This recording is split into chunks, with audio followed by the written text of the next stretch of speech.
Kaip konfliktavimas gali paveikti jūsų vidinę dievinę savybinę svybę. Konfliktikavimas gali jumi varyti stresas kelia temperatūrą, o aukšta temperatūra sprogdina Leo kompą.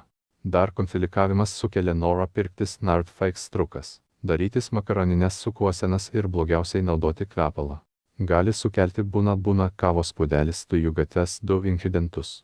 Konfliktai, kurie anksčiau atrodė tokie nereikšmingi, dabar sprogsta it milžiniški fejerverkai. Fejerverkai yra dar vienas godos smegenų plovimo būdas vienas specifiskam smagui.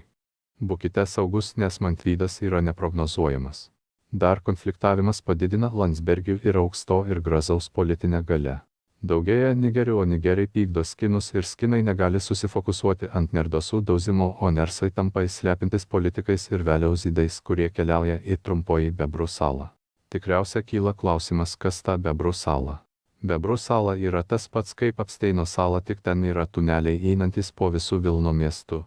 Bebrų salos klubas yra labai elitinis ir kad į trumpojį jį patekti reikia pravartinti mažus lukucius.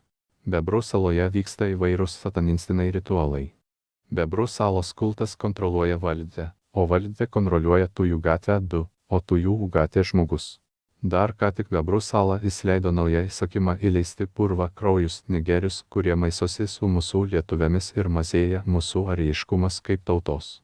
Arijos vartai praviri jau ilgą laiką, bet dėl Bebrų salos kulto veiklos Arijos dievai ir deivės nori kuo greičiau uždaryti Arijos vartus Lietuvos tautai. Tad lietuviai pabuskite, užtenka Bebrų salos valdymo, užtenka mūsų tautai privestų su daudžiu.